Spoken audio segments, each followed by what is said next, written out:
I am here to tell you that you can come from nothing and become something.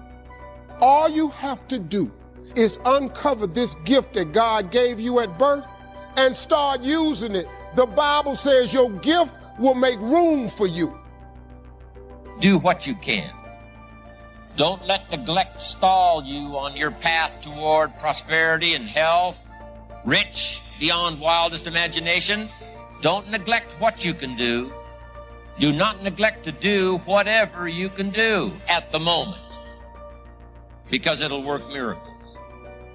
If it's a foggy night and you can only see 100 feet, walk the first 100 feet.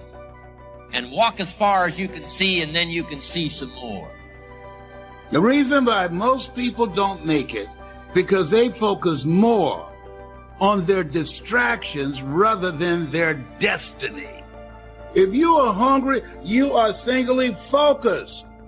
Go all out to do what's necessary, because giving up is not an option. Being poor is not an option. This is very serious, because your life is on the line. The masses of people, you don't want to follow them. The masses of people, ladies and gentlemen, are followers. People say, they had no other option. You weren't hungry to create an option. Yeah, it's not fair that worms are eaten by birds, and they are. People that are hungry don't spend time talking about that it's not fair. They spend time looking for a way to win, doing the things they need to do, preparing themselves in a sense of perseverance. I will persist until I succeed. Don't give up on yourself. You deserve a better life. Don't settle for just surviving. No, you weren't put here to survive. I dare you to settle for surviving. Your will is one of the most powerful things you have. When you make up your mind to do something, God will breathe on your efforts, but it kicks in when God sees you doing all you can do. I don't have the discipline. I don't have the talent. God is saying you can do it, but you're going to have to dig down deep and put forth the effort. Don't spend minor time on major things. The man spends 3 hours watching television and only 30 minutes playing with his kids. It also reads, don't spend major money on minor things. Here is a great goal-achieving tip.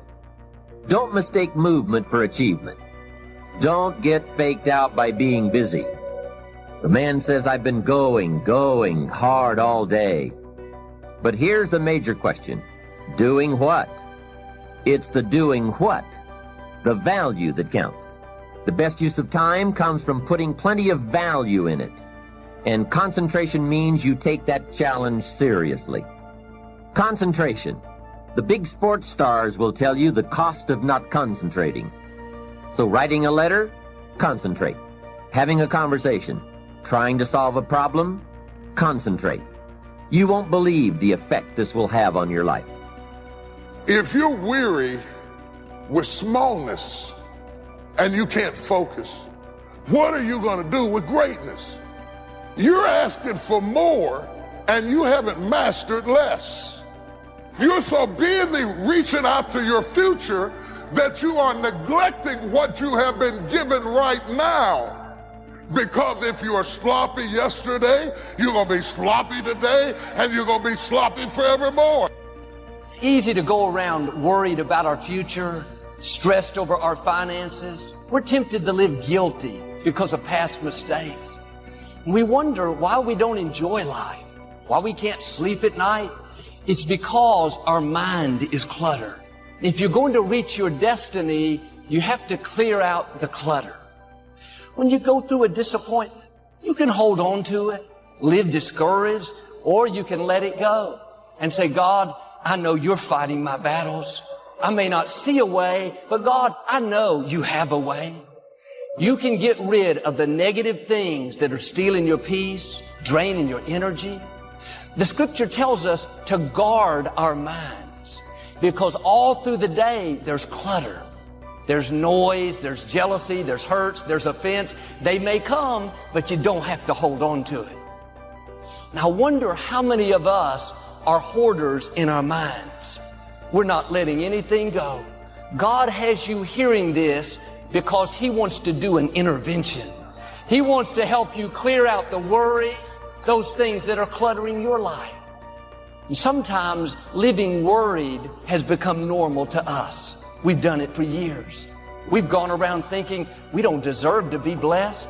We've let that recording play so long that we've accepted it. We believe those lies, and now our mind is cluttered. The good news is this is your day for an intervention. Those thoughts that are telling you you're not up to par, you need to say, no, thank you. I am fearfully and wonderfully made. Clear out the negative. You have enough people in life against you. Don't be against yourself. My challenge, don't say another negative word about yourself. All through the day, this recording should be playing in our mind. I'm a masterpiece. I'm talented. I'm attractive. I'm favored. I'm empowered. I have seeds of greatness. Fear can't stay where faith is. Discouragement can't stay where hope is. Mediocrity can't stay where greatness is.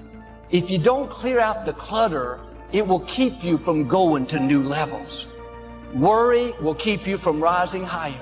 Going around offended, bitter, will keep you from new opportunities.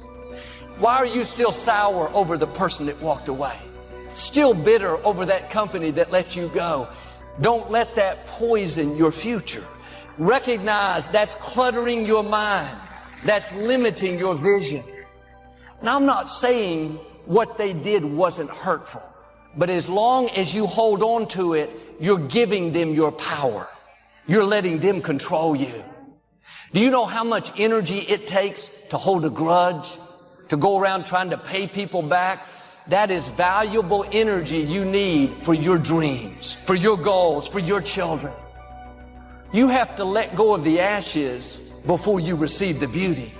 You have to clear out the clutter. That's what makes room for God to give you the beauty. When you have trouble and things come against you, the key is to don't fight with the opposition. Don't live worried, upset, stressed out. If you will stay in rest, then God will go to work. As long as you're uptight, worried, trying to make it happen only in your own strength, it will limit what God will do. Clear out the worry. Clear out the negativity. Live from a place of faith, a place of peace. You may have plenty of good reasons to live upset, not able to sleep at night. But when you're in peace, that's a position of power. Anyone can stay in faith when everything's going our way. The test comes when the medical report is not good. It's easy to let the clutter in. That's the time to People who are not your children, you are under no obligation to help people. You're not responsible for another adult's happiness, well-being, or welfare. You're not responsible for that. Nor should you make yourself responsible for another person. Take that pressure off you. Take a look at the people that are around you. And if they're not on the side of what's good for you, then walk away. Why do we care so much about people who don't care about us? That won't be there in the hard times, that won't be there when you hit rock bottom, that won't be there in your struggle, that never call you and ask you how you doing, that never call you and see how your day is going. Why do we care about what they think? Character is that way. That's why a person with character does not live on what's popular. They live on what is principle. The company you keep tells a whole lot about you. Someone say out loud, check your circle. See, the people around us I don't care what your job is. I don't care how strong you are. I don't care how far down the road of life. The people around you, the more time you spend with them, I don't care who you are, you're going to become like them. But sometimes when you give from your heart, you are empowering people. And when you empower the wrong one who has malicious intent, they got their hand out because they have no power. They're weak, they're broke, they're struggling. Something is going on. And you reach your hand out to them. You let them move into your home. You let them borrow money. You let them use your car. So therefore you are empowering them. They take your hand, and as soon as they get off the ground, that hand becomes a fist. And they proceed to knock you out. If you've got somebody that's dragging, that's going down in a downward spiral, and you decide that you're just going to pour everything into them, well, then you're going to go down that downward spiral as well. And now you're not going to be able to help them. Oftentimes, when you think you're helping someone, you're really just enabling them.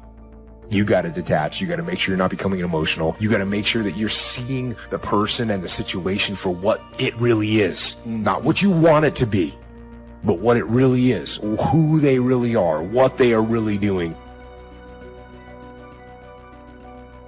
Experience is your highest truth, and I don't want you to ignore the truth. I don't want you to disown the experience. There was an open hand from your heart to help somebody get on their feet. And once you took their hand, they took that same hand that you helped them get up with, turned it into a fist, and tried to figure out a way to knock you out.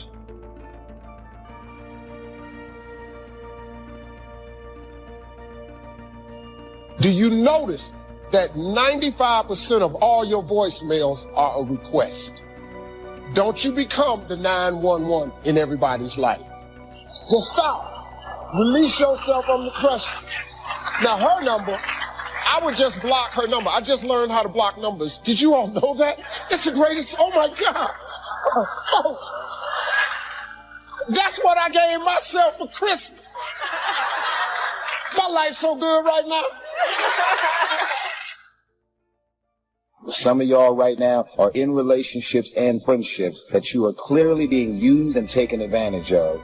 They're jealous of who you are and all the things you have, and yet they're using you for these various things. Pay attention to people and who they really are. Don't manipulate your mind to thinking, you know what, maybe I'm just being a negative person. There's this thing called instincts, intuition, and discernment. Pay attention to them. Don't disown them, because you will end up in pain in the end. Here's how you know if someone's your friend. You can tell them bad news, and they'll listen. They won't tell you why, you're stupid and why that bad thing happened to you and how something worse happened to them once and, derail the whole conversation. You can tell them good news, and they'll help you celebrate. And that's a really good way of deciding who you should have around you. We've all been used, we've all been taken advantage of. It doesn't feel good. And when you get used and taken advantage of or manipulated, you're doing everything and operating and coming from your heart. But unfortunately, other people have malicious, evil, and vindictive intentions towards you. And all you have to do is forgive those, but more importantly, learn from it. You find yourself in success. You lose yourself in significance. It's when we begin to add value to others that we begin to lose ourselves, because now the cause is greater. Our why, our purpose, our why is bigger than us. When you find your why, you'll find your way. Everything changes at that time. Because once you find that, it puts you in your power place. See, if you know what your life work is, I encourage you to start working on it. And if you don't know what it is that you showed up to do, I encourage you to find out what your purpose is here. What is the meaning of your life? What will be different? Have you ever asked yourself that question? One of the great distractions of chasing our dreams is this thing that goes off in our head as we're negotiating the price we're paying. Should I keep paying it? Is it getting too high? Is it too much? And you'll have people in your ear, it's too big a sacrifice. You're going through too much. and you begin to negotiate it in your mind, it distracts all your focus. You can't be executing and negotiating simultaneously. You have to have 7 straight days of being absolutely positive. Not one negative thought, not one negative expression that you hold on to. And you know what? After you go about 4, 5, 6 days in a row doing really well, something major negative is going to happen. How's that for some positive programming? But what it is a test to see how committed you really are. If you're in your head negotiating and negotiating and negotiating, you can't execute. So negotiate it now. Negotiate it with me now. What are you willing to pay? For me, when I'm after something big, as long as it's legal, ethical, and moral, I'll sacrifice everything else. But I will not sacrifice anything legal, anything unethical, or anything immoral. A person without character will say one thing, do another, and promise something else.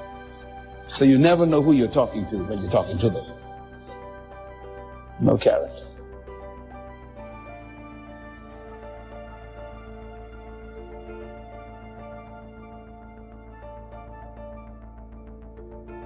We should not fear failure, for example. Anyone can fail, and virtually everyone does at one time or another. But if we should not fear failure per se, we should fear failure to do our best. Do not cast pearls before swine. A very, very harsh statement, right? But what it means is, if you're offering words of wisdom to someone in the genuine attempt to help, and they treat that with contempt, then shut up. You're demeaning your words by throwing them away.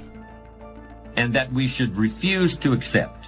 You're never just a victim of circumstances. No matter what happens, you're never without options that can get you back on track. It takes courage to recognize that, but I would suggest that we should accept that responsibility because no one is really going to accept it for us. I wanted everybody to like me. I wanted to be perfect the first time I did something. It's not going to happen. You're going to make some mistakes. You're going to hurt some folks' feelings. You're going to create some enemies. Whenever you decide that you want to begin to take life on, you've got to ask yourself, how long am I going to allow this to hold me back? It's about treating people the way you would want to be treated and doing the tasks that you don't necessarily want to do, but that you know will help you. It's about facing your fears so you can conquer them. You're so consumed with everything that's going on in the world. This is the reasons you haven't figured out your own life yet. Every website, every tweet, every Instagram post, with everything that's going on in the world, you're ignoring your own world. You can never shine trying to sit on someone else's sun. You can never figure out who you are if you're consumed in everything that everybody else is and what they're doing and the moves that they're making. Can you get laser obsessively focused almost to its exclusivity, almost, but for an extended period of time towards something you want so badly, you want it like oxygen. It's like you want it like you want to eat. You want it like you want to live, right? Are you extendedly laser focused on it, or do you get distracted easily? We're to find ourselves, isn't it interesting, to lose ourselves. And we lose ourselves when our purpose becomes bigger than us. To find a purpose, how important. But then to take that purpose and place it in a position that has eternal factors involved is to lose yourself and to go to another whole level of life and another level of living. It's here that wisdom provides very real, very practical benefits. It's wisdom that provides a sense of life's value and assurance that all the effort has been worthwhile. There's no question that we must take care of our material needs, but a fulfilled life requires meaning as well as substance. Unfortunately, many people reject what God made them to be. And they spend their entire lives trying to be something they're not. And then they wonder why they're so unhappy and so unfulfilled. You were made to be you, not anybody else. And if you try to be somebody else that you're not shaped to be, you're going to be miserable.